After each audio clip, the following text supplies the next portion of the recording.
go to him. And that's, nobody came anyway without him writing a letter. So obviously the Erasmians don't have it easy here, and we discussed that sufficiently the last time. Okay, is there anything else before we go? I have one more story which I give to you for diagnosis and prognosis.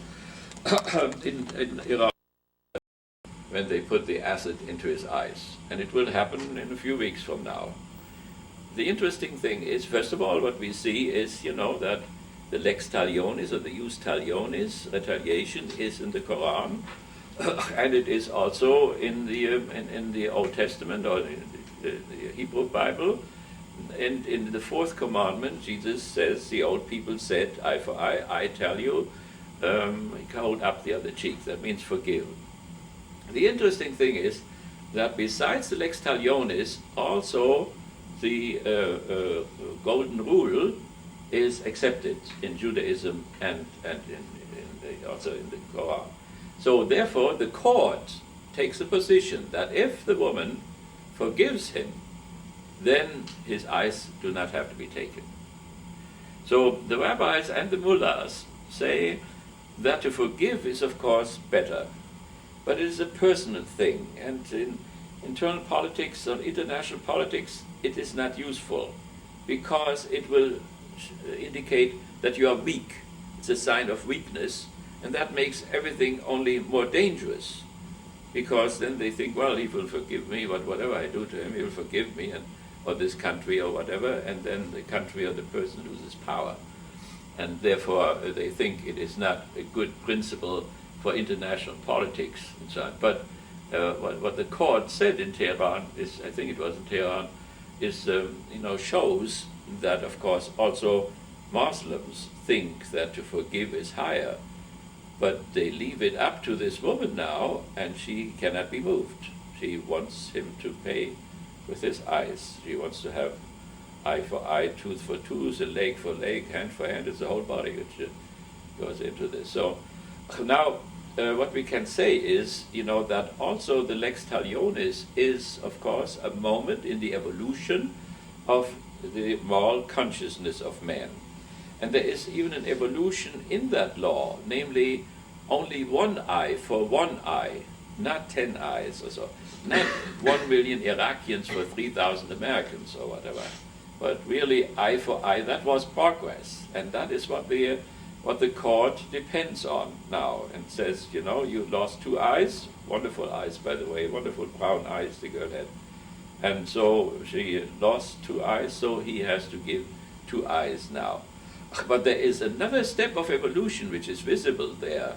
If you want to forgive him, and that would be maybe the greater thing, then the court will desist from his judgment and will commute the judgment maybe into money compensation or something like that. So we'll see if he doesn't have too much time, maybe 2 or 3 weeks, if she will change her mind. But for us it's interesting that also, and this is to some extent an authoritarian and a dogmatic type of religion, but that also there humanistic undercurrents are. It is very important that people like Erasmus and people like Thomas More and so on are in the different groups, because then they can talk, they can build bridges between those groups.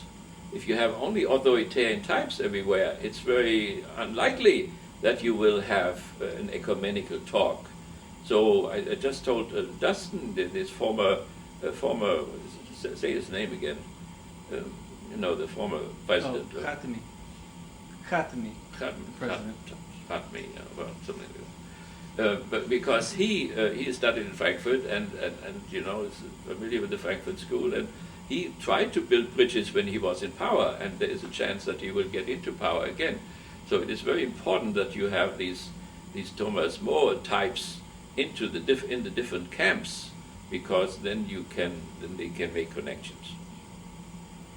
Okay? And I mean, the very good thing is that the court has this opening. You can forgive. The court will not interfere with her. So it is all up to her what she will say. But if she changes, the court will shift from the lex talionis to the golden rule. Treat others as you would like others to treat you. And she would not like to be done to her once more what had already been done to him. So she would not like to do to him. The golden rule would mean that she would not like to do to him what she would like to have done to her. If one, and that is the consequence of this, if one follows the lex talionis, the revenge thing, then of course the golden rule has not worked. Or turn it on, if the golden rule does not work, so if that guy who hurt her in the first place would have treated her as he wants to be treated, he would not have committed his crime in the first place. If the golden rule is not followed, then the lex talionis is the iron consequence. That means if you are not moving to the foreground of the moral evolution, the golden rule, then you fall back necessarily to the earlier step, namely the lex talionis. But the important thing is that the court is open for the next evolutionary step in the development of moral consciousness. And if you have people of that kind in Islam, in Judaism or Christianity, then you have a chance of ecumenical talks and a more peaceful coexistence. Okay, so that is what we... is there any question about this event, this what we just discussed?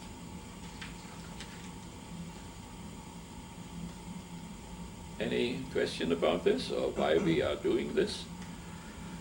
Okay, so then let's go back to our Thomas More, and the issue which I want to bring up here is the class issue, the class antagonism. That is always a very explosive thing. You hear very often, in Congress where one side says the Republicans, and the Democrats say something about health insurance. That is class warfare, and so on and so on. So it is always, in our consciousness somehow. So the Thomas transition period, we talked about it, was, and I hold to the text here on page 7 down there, Thomas' transition period was characterized by a deep class antagonism. Where was Thomas as we saw him in the movie? Which class did he belong to? Or which classes did appear in the movie so far? You saw on one side there's the king. That's the nobility. So that is the upper class. We never had an upper class in this country. We never had a nobility. We sometimes think, the Kennedys or the Bushes or so takes that place, but they're all bourgeois types. So we had Lord Baltimore, but he stayed only for 3 years, and then he left forever. Now Canada had nobility, and also Mexico and Central America and so on.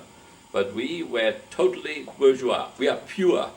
Nobody is purer than we are. There is not a trace of nobility. What we have is snobs, and snobs, that comes from the Latin word sine nobilitate, without nobility. That means they behave as if they were nobility. They take stones from a castle in England and put it in the Hudson River. That are snobs, people who somehow want to be or imitate the bourgeoisie, down to horseback riding and horse golf and whatever. All what the nobility did in England, they all imitate them. So these are snobs. And that's a bad word, but it's also a sociological category, I think. Okay, so what else do we see there? Then there's the clergyman, there's Wolsey. So you had the nobility and you had the clergy. So these were the two upper classes. And then you had the bourgeoisie. And Thomas More belonged to the bourgeoisie. So that's very important that he is a bourgeois. So he invites the king, he bows down before the king, he kneels before the king, and so on. It's the bourgeoisie before it kills the kings, only very shortly before that. That means before the kings become constitutional monarchs. When they become then they become functionaries of the bourgeois regime. That means they become some kind of a symbolical head, like the queen. Therefore, our revolutionary war was not a revolutionary war. If a revolution means that one class replaces the other, our war was not against George. George was already a constitutional monarch. He had no power whatsoever. it wouldn't have been worthwhile at all to make a revolution against him. What was happening was that the American bourgeoisie in Boston asked the bourgeoisie in Manchester for equal rights.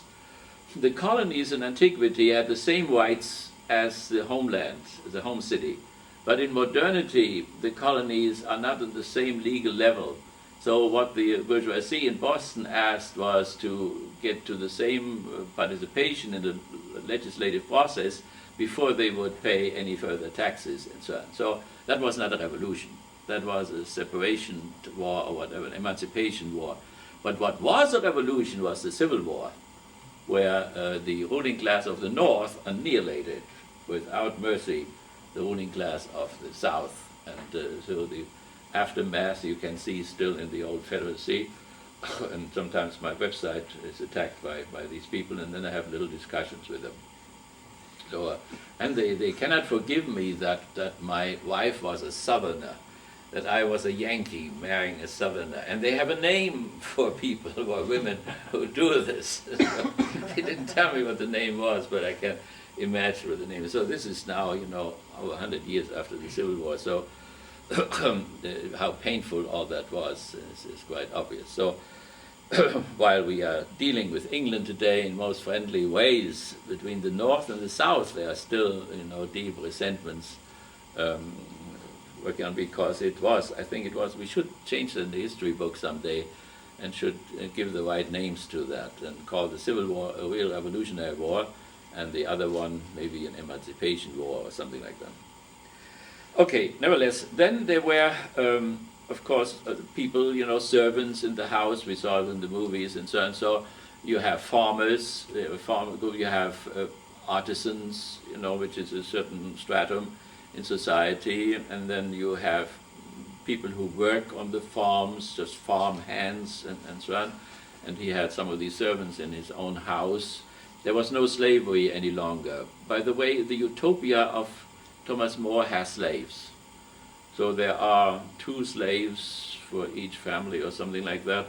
That is astonishing that the guy who describes this utopia admits, without thinking or whatever, that there were slaves there. Sometimes when we go to the monks there in Three Rivers, my painful question is then, if they ever had slaves. They did have slaves. And they had serfs too, in spite of the fact that Benedict forbid this. And now today they have wage laborers who do their fields and they live from them. So that is always a painful issue. And what in Tibet, what happens, the whole thing goes around that there were for hundreds of years the monks lived from the labor of their farmers, and when the communists came, of course, everybody has to work, and so that is what the struggle is still about. But Benedict now wanted the monks to work, but it didn't work out that way. Finally, they prayed all the time, and the slaves had to do the work. Okay, so nevertheless, that is the class issue is very important. And so what comes up in the Utopia is something very astonishing, namely that Utopia was a classless society.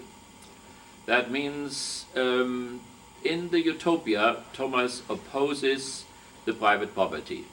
At the same time, while this utopian guy tells these stories, Thomas produces the counter-arguments. So one questions is, says in England we have private property and we are very happy the way things functions, how can anybody live without private property like in Utopia? It cannot work, the government cannot work, and so on and so on. So there's a real dialogue. So you could say we don't really know what Thomas wants, But Thomas represents the situation with private property, and that means with distinction among people, that means with class distinction, and one class dominates the other, and so on. So but when Thomas opposes this now, with this island there, about 200 miles south, it's almost like Gaza, smaller than Gaza, I think, smaller than the district, well, a little bit bigger than the District of Columbia, or whatever. And so in this, it's like shaped like a moon, and it's surrounded by water, and it's cut off from the continent, and It's south of the equator, it's situated, and so these people have common property. And there is in Thomas a certain sympathy in spite of the fact that he knows about the difficulties, because he knows that from church history, because the early church had private property. I don't think I have to read that from you, it's known to you, right? There are two places in the Acts where it is described they had all property in common, so they were communists.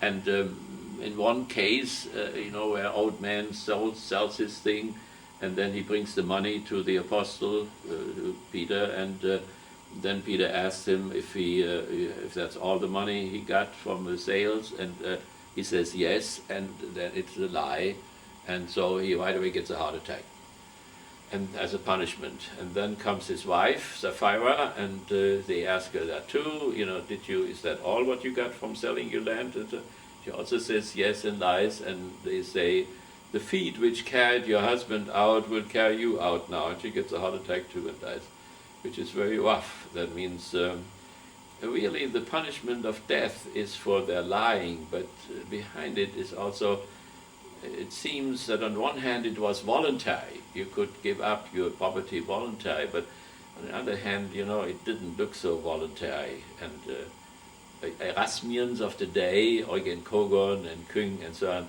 have great problems with that story with these two old people who didn't give them all what they had in the church, but maybe half of it or whatever, and that this is a very sad story that something like this took place in the church. And particularly Eugen Kogan, who wrote the SS State, and who was a very wonderful devoted Catholic, but at the end of his life he had great problems with things like Abraham's sacrifice of Isaac, and then also with these cruel things. There's something with humanists. They hate that where people in their body are harmed in their body, like death penalty and torture and all these things, because they have a very deep feeling about the contingency and about the transitoriness of our bodily condition, which we said was the core of a critical religion, the love for these contingent and transitory human existence.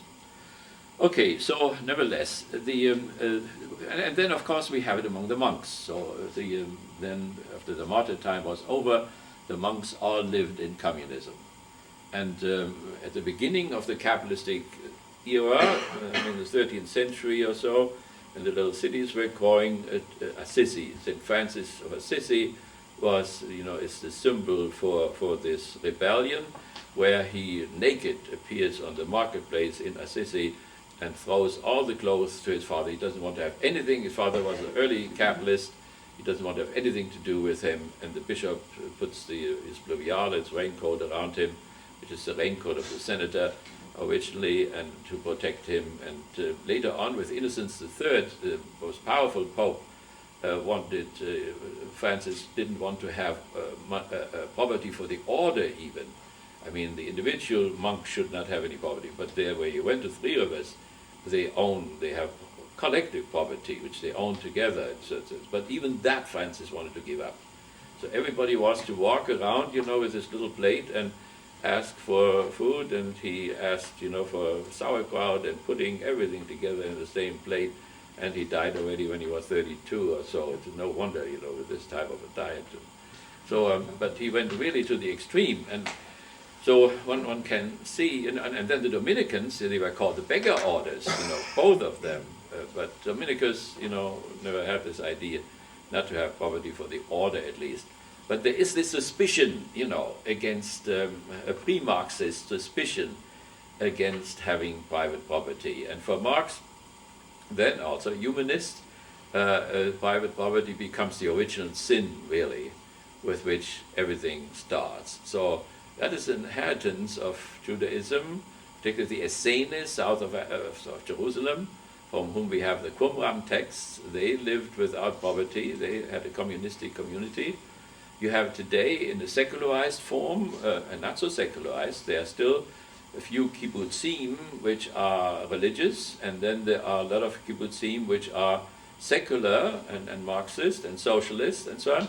So you see that through the whole, and the Sufis would have something like this too, some communistic lifestyle, you see that there is a tremendous suspicion against that, what we think is the greatest thing in the world, private property, you know, or the whole usury laws, you know, anti-usury laws in Israel, anti-usury laws in Christianity, anti-usury laws in Islam. So we could maybe discuss this, because that we find that in Thomas More, we find it in the history of the church, we find it, you know, in all three Abrahamic religions. What is it? What makes capitalism? Capitalism is, of course, a form of private ownership of the means of production, not of consumer goods like houses, but of productive goods which produce commodities, so that you own machines which allow you to control nature and at the same time to control other human beings.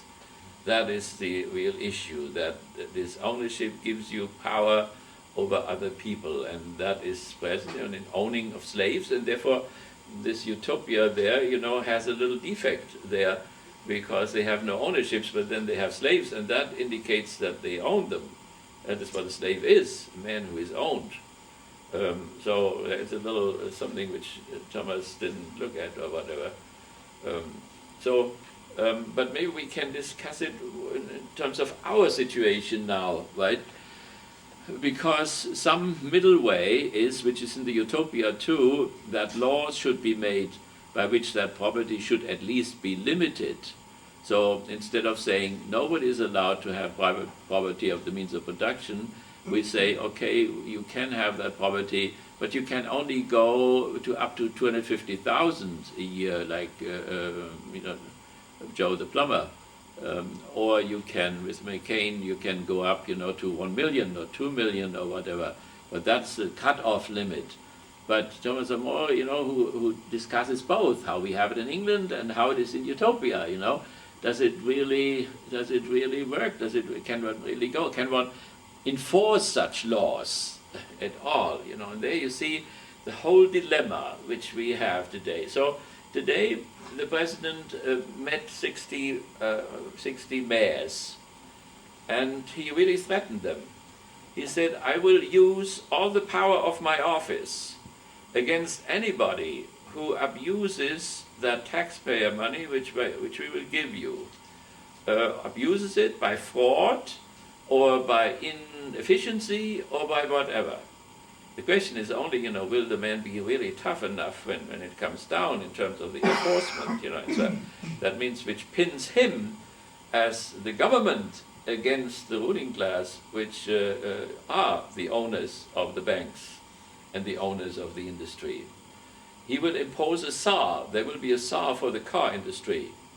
It will be a federal czar, and he will have offices under him, and so each factory will have a federal office like it was in the Second World War.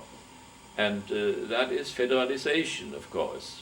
And it is not only a rumor, like they said tonight. When you listen, you know, you can, from minute to minute, you can see how that struggle is going on and how it is reflected in the anchorman, how he brings it out. You know, and each anchorman has about 200 people who work for him, who get all that stuff together, leave half of it out, and, you know, recombine it, and so on and so on.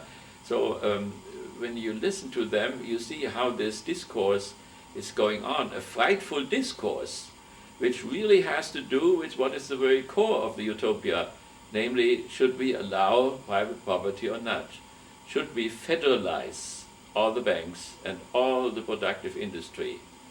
How much private sector should we still keep? These are the questions. You know, to what limit of income? So, and what commodities? You know, should we leave steel and oil and chemicals and so on? Can that be left in the end? The Europeans have long decided, you know, that coal and iron and so on, so-called Montan Union, must be owned, you know, not by private people, but collectively. And the reason for that is a psychological one, an ethical one. People who are called bourgeois have this tendency to just you know, look out for their own private good, and don't have any sense of the common good. Or they think that what's good for General Motors is also good for the country. which must not be the case, you know. What they did in the last 8 years may have been good for these corporations, but it was certainly horrible for the country. So it is this struggle now, we could say, you know, between the classes. That means particularly between the bourgeoisie and the working classes. The working classes are 180 million. The high bourgeoisie is maybe 1 million people, and then below the middle class, the real middle class, you know, also a few million. But the majority of the country are workers who don't have private property. That means they have maybe a house and a car, and they mix that up all the time. So could one keep the private property of consumer goods and only federalize part of the ownership of the means of production? That means machines to produce cars and airplanes and so on. But these are the questions, you know, these are the questions of Thomas More. These are the questions which we have in the middle class, in the transition period in which we are now. So Thomas More, I told you already, the enclosure movement there. Why he was so hostile to private property is that the people who own these big estates were now forcing everybody to plant grass for sheep. Therefore Shakespeare talks about the sheep are eating the people, because he threw out now all the farmers, independent farmers who owned something. So their ownership was in the drain, and so instead the sheep took over. And then these people who had no property anymore, and here we get the administration of justice, they now began to steal. And now the state, you know, sentenced them to death for stealing, and they were hanging 20 people on one gallows. So many they had to hang all the time. And then comes, you know, the very rational argument of the guy from Utopia and of Thomas More there, that, you know, one has to ask why they are stealing. You know. And as I told you already, we are looking forward now in our administration of justice people, that this crisis, as it deepens now, and more people lose their jobs, there will be more and more crime, of course. Now, can one, you know, impose these horrible punishments on people when it is not really their fault? What are you doing now when you have no job now? And okay, you get some payment, but maybe, you know, and you have a family and so on. So the temptation now to steal is much greater than when you have a job. And the best solution, you know, of these legal problems would be to give people a job, if they want to have a job, you know. So we see that this the private property of the means of production is really an essential one.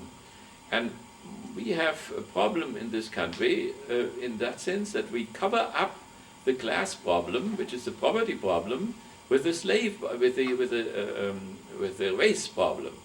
So the who is it? The Attorney General, a black man, said yesterday, Americans are cowards as far as race is concerned. They don't face the race problem. I think if they would face the race problem, they would see that it's a class problem.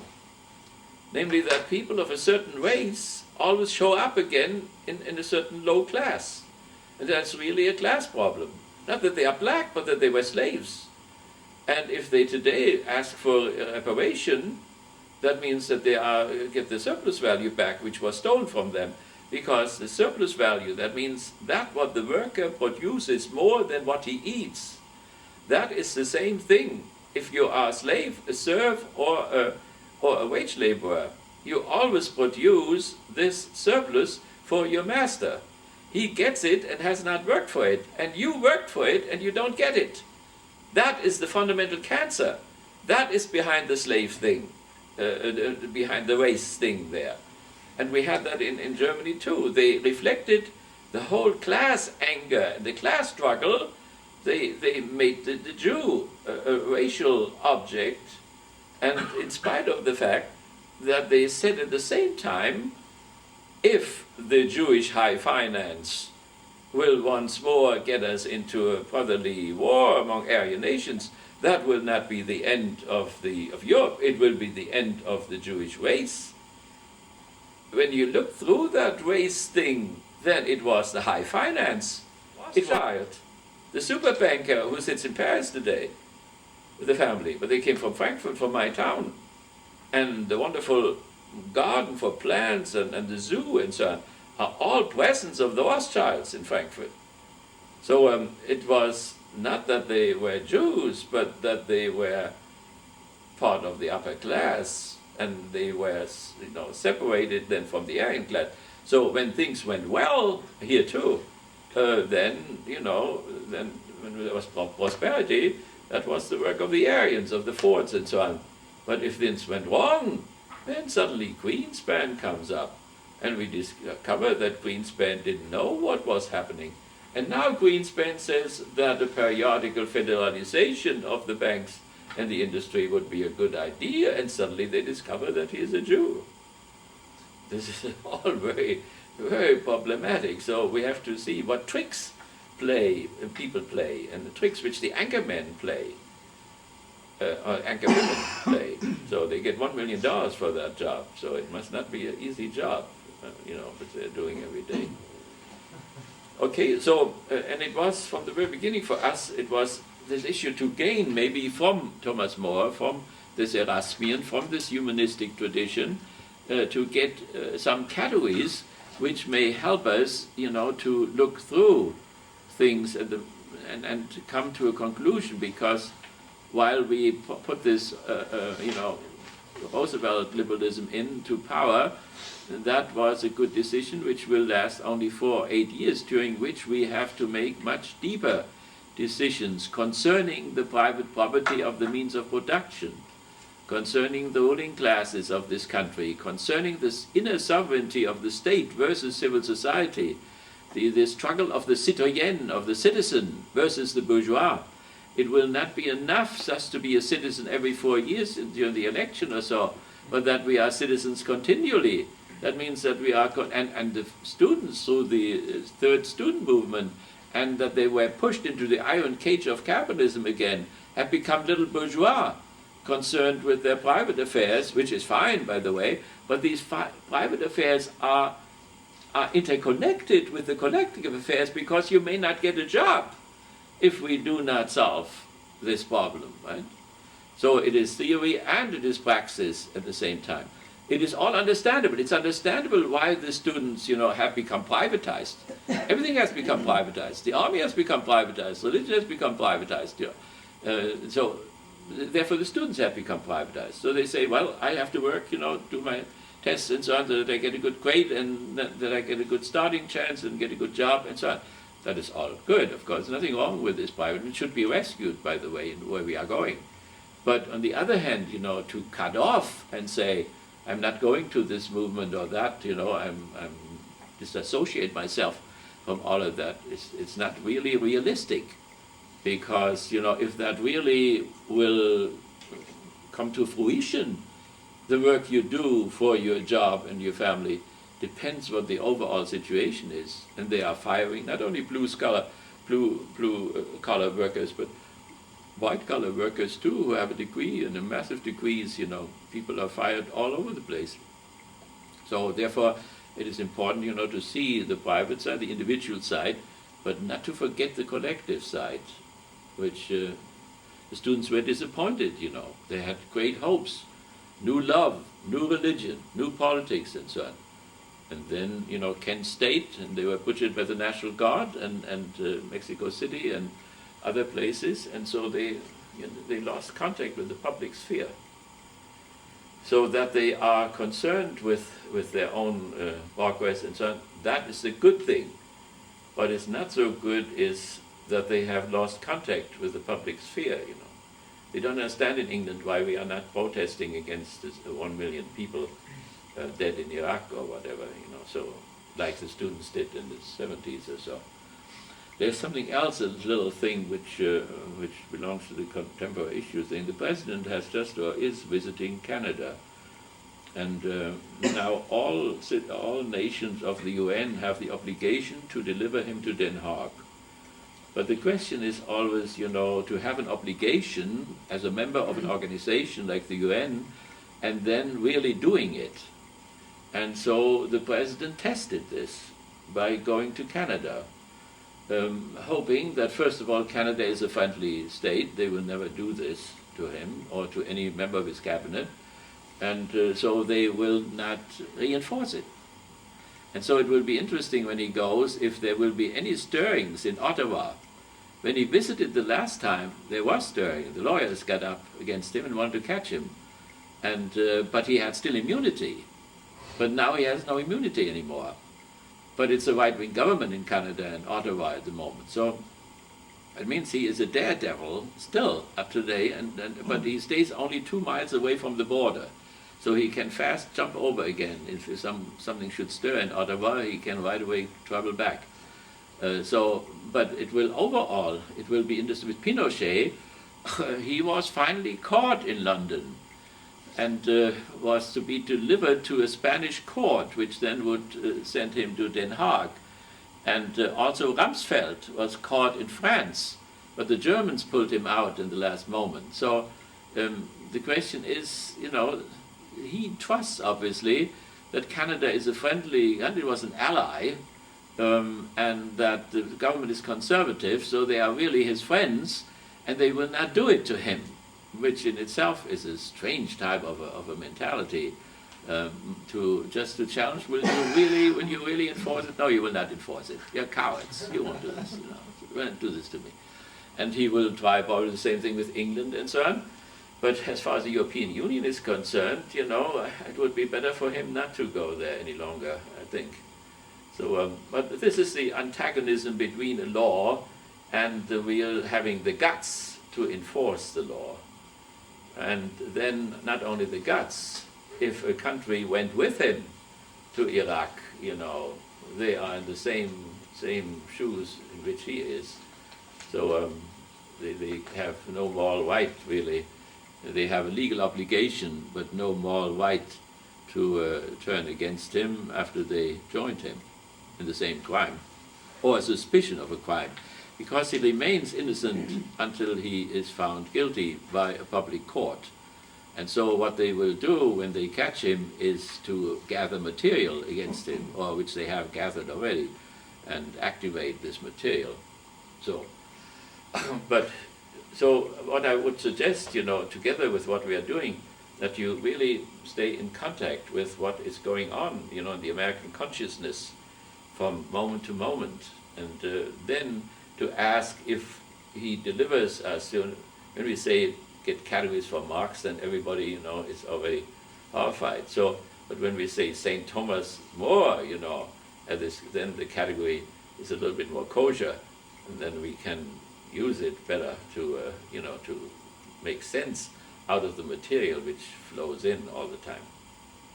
Yes? Have papers been filed against the president and his cabinet in Den Haag? I mean, is it official? No, it has to go. It has to go that way.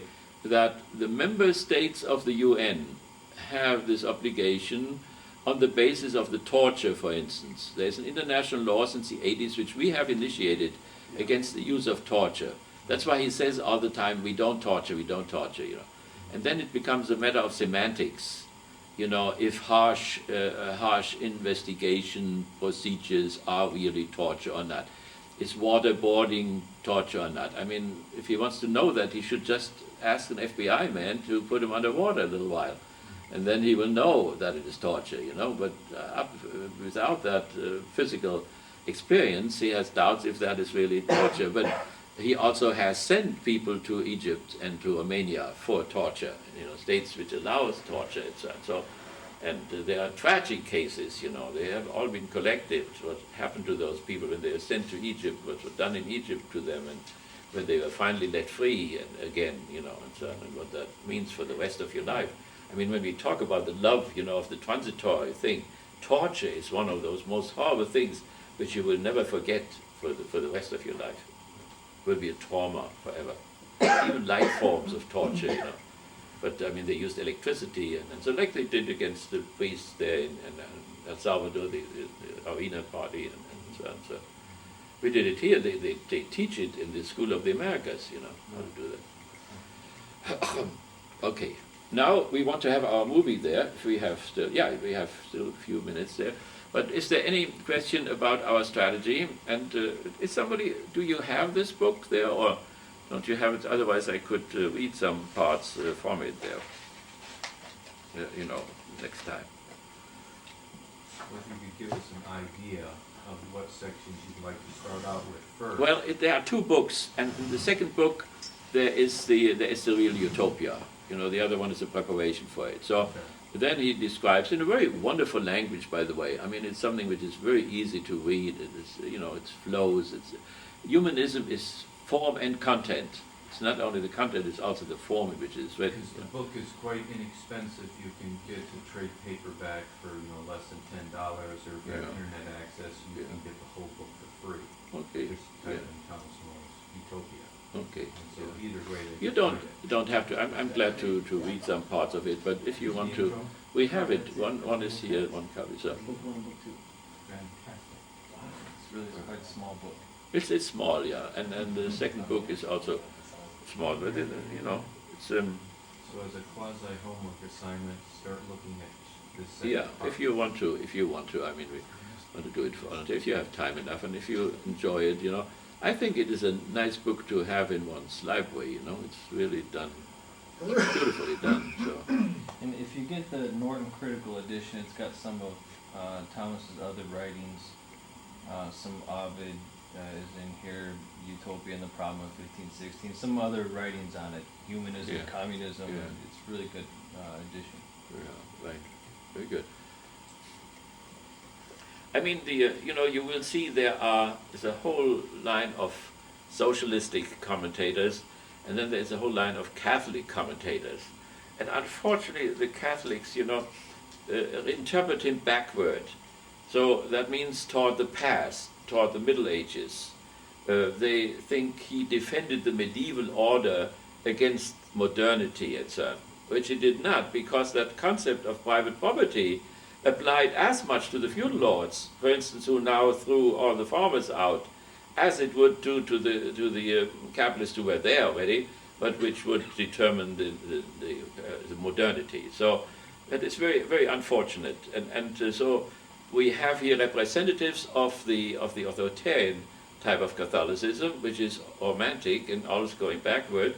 If we would have an Erasmian like Hans Küng, for instance, or Metz or so, he would interpret him forward toward modernity and beyond, and then it would be the more adequate, I think would be more adequate, Thomas More, So that as far as commentaries are concerned. You have to see if the commentators are standing on the right or the left makes a great difference of what they see.